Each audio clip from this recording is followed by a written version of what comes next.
A Step into the Past Volume 13 Chapter 2. Book 13 Chapter 02 The Stubborn Qin Lady. Leaving the Lieutenant General's residence, Xiang Xiaolong galloped non-stop. Fortunately for him, Qin Qing's residence is along the same street leading to the palace. It is separated from the palace by 20 over residences belonging to other marquises and generals. He wanted to keep a low profile and rode alone on an ordinary horse.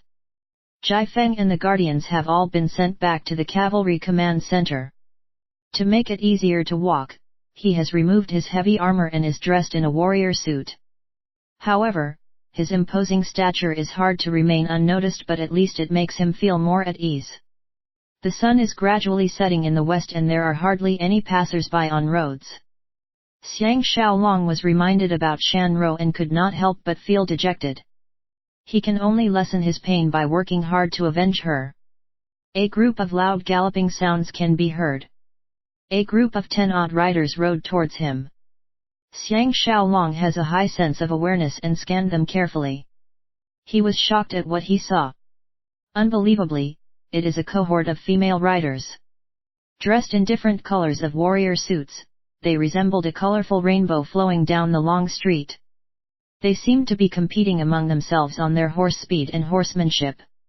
They speedily overtook every chariot and horse in front of them. In the blink of an eye, they are almost upon him. Xiang Xiaolong recollected Lord Changping's sister Ying Ying and her female army. Curious, he looked closer at them. The leading rider is a young lady in a yellow and white warrior suit. As beautiful as an angel, she is even prettier than Liu Niangrong. Riding her horse with gusto, she looks even more young and lively. She has long legs like Zhao Ji and is as charming as Wu Tingfang. Her snowy skin is comparable to Ji Yanran's. Adding that to her slender waist and full chest, it was a mesmerizing sight. It is a body to die for. Xiang Xiaolong could not help but praise her figure secretly. The other riders paled in comparison. The most unique thing is that she carries a proud and satisfied smile on her face, as if all the men in the world are only good enough to be trodden by her horse.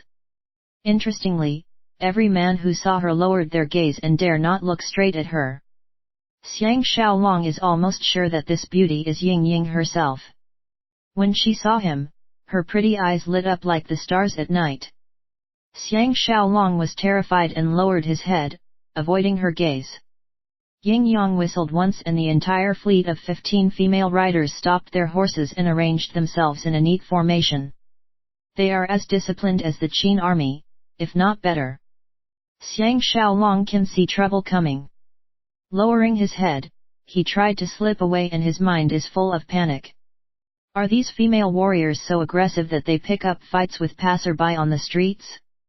With this thought running through his head, he heard swishing sounds.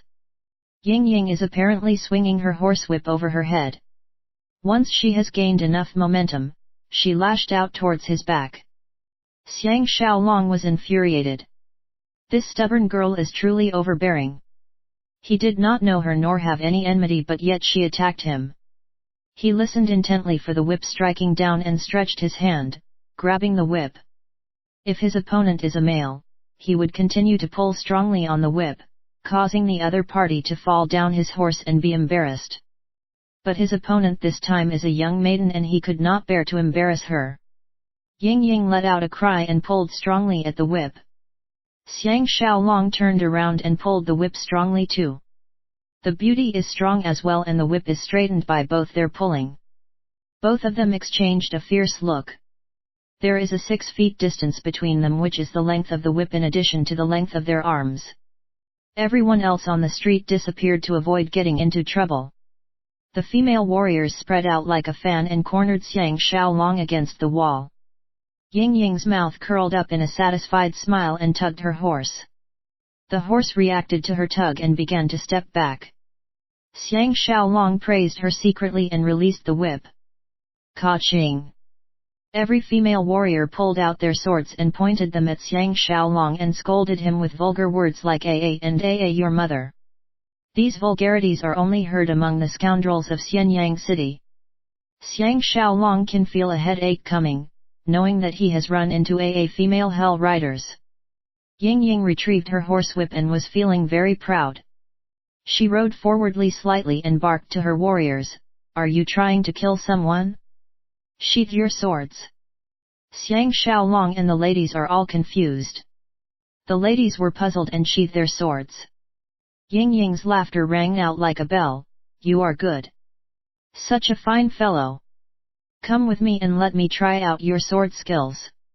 Xiang Xiaolong was astonished, "Does mistress know what I am?" Ying Ying impatiently retorted, "You did not even tell me, how am I supposed to know which presumptuous fool you are?" The female warriors looked at him closely and saw that he is silly looking besides his heroic air. Their hostility reducing greatly, they start to criticize his appearance.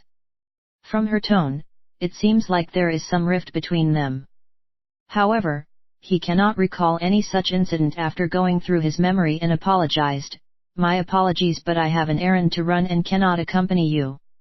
Ying Ying was displeased and curled up her proud and toned lips, laughing coldly, "You do not know what is good for you. Girls! Get him!" Xiang Xiaolong did not know whether to laugh or cry. The female warriors have reacted to her command with two of them producing a huge net normally used to catch animals. The other warriors redrew their swords and approached him. There are some onlookers a distance away. They may have been bullied by them before and is unclear of Xiang Xiaolong's status and dared not intervene. Xiang Xiaolong laughed loudly and rolled on the floor right under the nets, and was in front of Ying Ying's warhorse in a flash. The warhorse was startled and raised its front hoofs and was about to step on Xiang Xiaolong. Xiang Xiaolong somersaulted and was beside the horse in a split second. Ying Ying reacted quickly and her whip is swishing through the air towards Xiang Xiaolong. Xiang Xiaolong roared loudly and leapt up, landing behind the horse and avoiding the whip. Unexpectedly, Ying Ying's long boots kicked to the back towards Xiang Xiaolong's chest.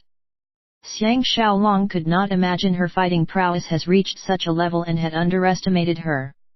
He was forced to retreat a few steps, but his left shoulder has been grazed by her boot, leaving a small mark.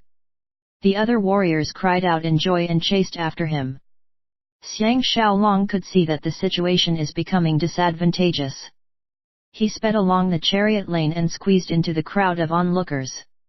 The situation became chaotic and he slipped away in the confusion. Arriving at Qin Shing's residence, Xiang Xiaolong was greatly amused and began to understand the suffering of the two Chongping brothers. Housekeeper Uncle Fang received him in the main hall and brought him into the inner hall. Qin Shing and Ji Yanran were happily playing a tune on their musical instruments. Wu Tingfeng, Zhaoji, Tianzhen, Tianfeng, and the maids of Qin Shing are gathered at a large garden outside the building. Under the evening sunshine, they take turns playing with Xiang Baoer, who has learned how to walk a few steps. The air is filled with their cheerful laughter. Unfortunately, all Xiang Xiaolong could think of is Shan Rou. The sight before him only adds to his pain. He went to the garden and greeted Wu Tingfeng and Zhaoji, taking time to cuddle his son Xiang Baoer. He then returned back to the inner hall and joined them at their table, ignoring all the usual boundaries between him and Qin Shing. Qin Shing was delighted. Baoer has been playing the entire day but did not take his afternoon nap. I am amazed at his stamina. Xiang Xiaolong stared at the window and can still hear the ladies playing with Baoer. Feeling emotional, he vented, "A child's imagination is the richest. Everything that they see will be exciting, enriching, and extraordinary. In the ordinary stuff that we see as adults, it is endless fun for them. Regrettably, when they grow up in the future, everything will be replaced by cold and harsh reality. This is the price to pay for growing up." Both ladies exchanged a look and were deeply moved by his enlightening words. For a while, they were speechless. Xiang Xiaolong turned his face and looked at them and was swept off his feet.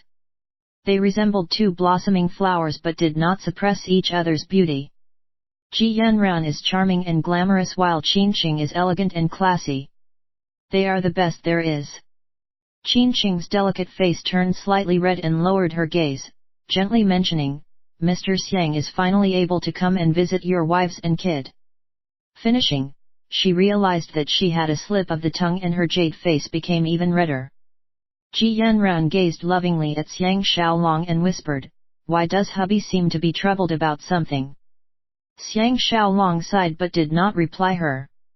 Qin Qing took the initiative and excused her and joined them at the garden, allowing them to speak in privacy.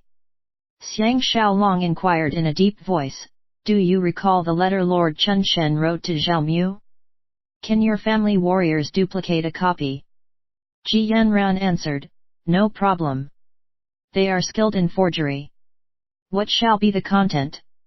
Xiang Xiaolong detailed, "It will be a secret letter from Lord Chun Shen to Li Yuan, informing him that the king of Chu is gravely ill and commanding him to return to Chu immediately. At the same time, instructing him to keep this a secret from Qin or Qin may take advantage of Chu's political instability. You can add whatever else you think is appropriate." Ji Yanran was astounded, "What is going on?" Hot tears began to leave Xiang Xiaolong's eyes. In a grieved voice, he revealed, "Shan Rou is dead." Xiao Pan received him in his bedroom and dismissed the palace maids. "What has happened?" he questioned in surprise. Xiang Xiaolong repeated what he told Liu Gong and emphasized on Liu Bui conspiracy with Qi and Chu. Xiao Pan thought for a while and frowned, but this policy of allying with the far countries and attacking the neighboring countries has always been our strategy. Liu Bui is only proceeding according to this direction and I don't see what is wrong. Xiang Xiaolong could tell that Xiao Pan is no longer a kid who can be easily manipulated. He nodded, "Crown Prince is right. But Liu Bui is a man with ulterior motives. If he has his external affairs settled, he can focus on politics and eliminate all his opponents. If one day Liu Gong, Su Xian and the other generals have been killed by him, we will not be able to overcome him in the future." Xiao Pan was shaken, "I am most afraid of him killing master." Xiang Xiaolong had not thought about himself. Although his intention to kill Tian Dan is because of Shan Rou, his suspicions of Liu Bui are not without reason. After being defeated by the combined armies, Liu Bui has overhauled his strategy and focused on building up his political might. King Zhuangxiang has lost his usefulness and became an obstacle. This heartless man used poison to remove him and paved way for his own son Xiao Pan. He needs to take a little break now.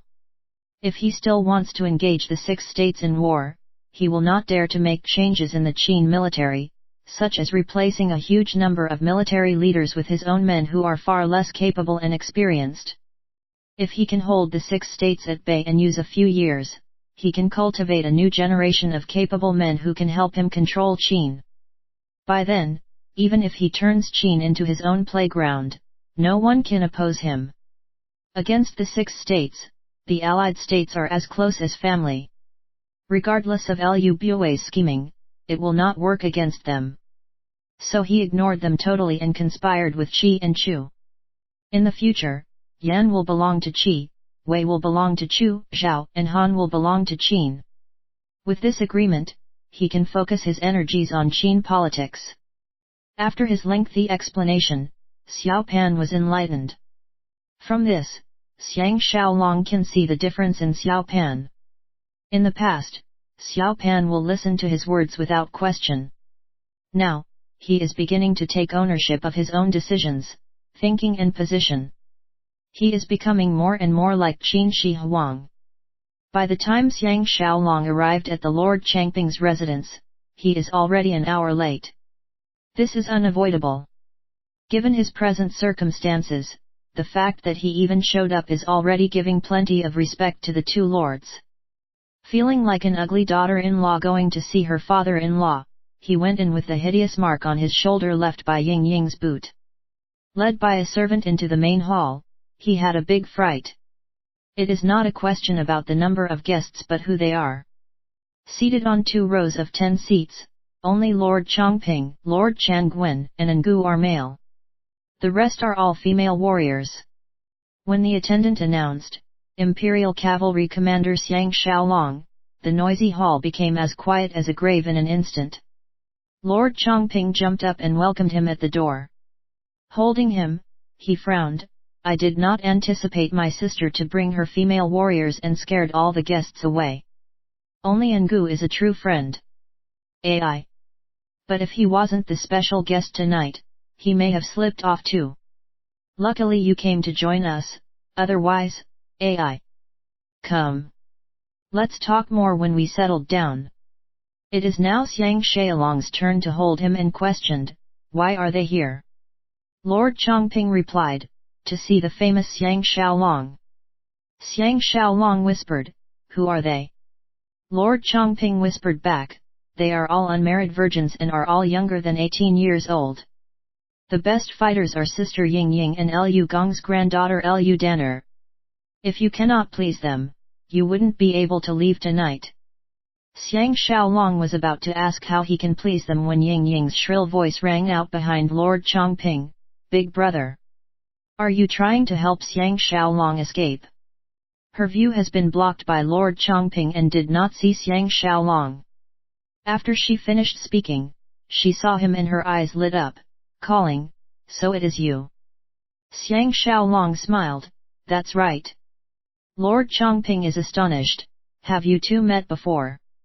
Ying Ying stomped her feet, he is the ASSHO1E who saved the young man at the market and left without saying his name.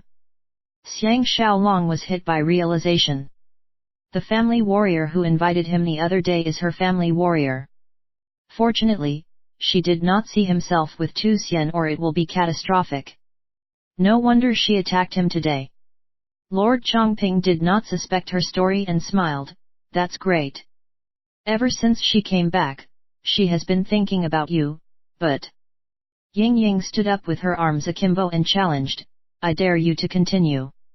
Lord Chongping was terrified and smiled weakly, fine. I will stop. Come. Let's have a drink. Everything in the past is a misunderstanding.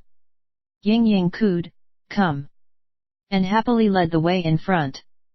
Glancing at her beautiful back and her rare long legs, he was slightly intoxicated. All of a sudden, he felt that these female warriors are not as scary as they look.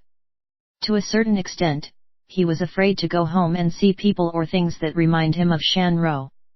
After he learned of Shan Ro's demise, he has been keeping himself busy to numb his pain, using the most exciting experiences to erode his grief. Until Shan Ro's death did he realized how much he treasured her in his heart. This is his next greatest blow after Zhao Qian's death.